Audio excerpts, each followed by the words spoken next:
build up confidence, you build up like belief in what you said you were going to do. You've probably had a bunch of times in your self-improvement journey. From the very beginning, some people suspected Hamza would try to make a bit of money from his fame. But no one, not even his biggest supporters, could have predicted how far he would go. How a man once seen as selfless and inspiring would become obsessed with profit, and how that obsession would turn into something darker, a cult built entirely around himself.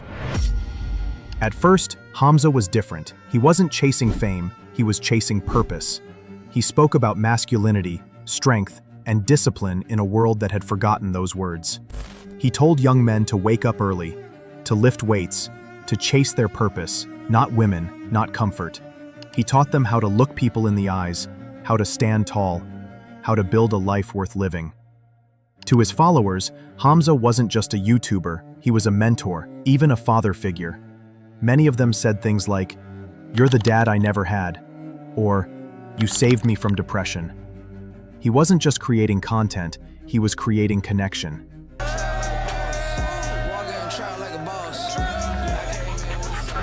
His meetups became legendary. Dozens of young men gathered in parks and cafes, listening to him speak like disciples around a fire. He laughed with them, shared stories, shook their hands.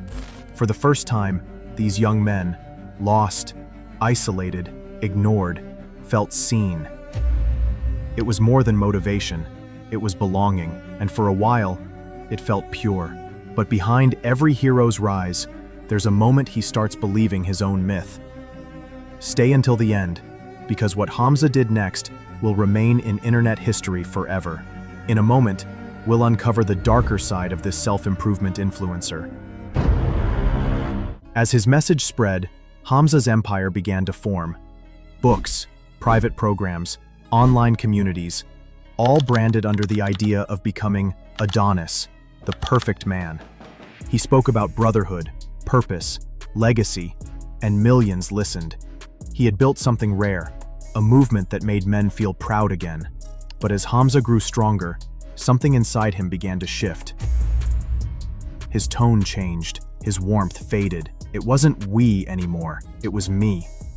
He began talking less about helping others and more about how far he had come, his success, his freedom, his power.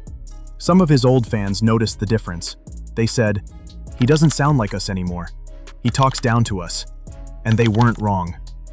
Because somewhere along the journey, Hamza stopped being the brother who lifted others. He began selling courses, mentorship calls, programs. What you pay is $499 today, but then after that, it's only $99 a month. But now, the price wasn't just money, it was devotion. He preached about purpose, but demanded loyalty. He spoke of growth, but discouraged questioning. He forgot himself and started calling everyone Jeffrey, a term he used to make someone look weak. The same people he once taught how to be strong were now the ones funding his business. Then people began to realize that none of his coaching programs contained anything new. They felt scammed and betrayed by the man who once gave them belief and exploited them for his own gain.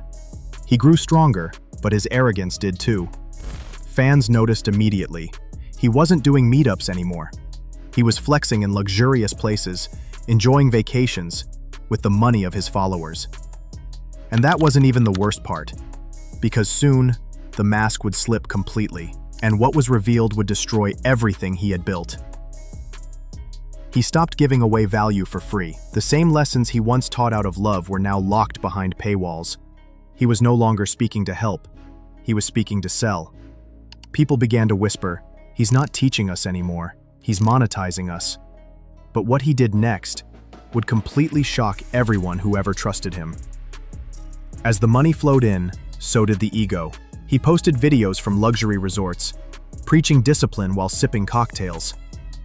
He said he was living proof of success, but to many, it looked like hypocrisy. Then came the accusations, quietly at first, then louder. Whispers that Hamza had earned far more than anyone realized. Not just a few thousand from coaching, but over $200,000 from courses, private memberships, and mentorship programs. Some even claim it was much higher, but the number didn't matter, the betrayal did. His followers, the same people who saw him as a father figure, now felt used. He was selling them a better life while living off their wallets. And the irony? He used to say, "Never sell your soul for comfort." But maybe he already had. TikToks flooded in. "Hamza scammed us. He made us believe we were broken." Reddit threads exploded with stories. People paying for courses that promised everything, but delivered nothing.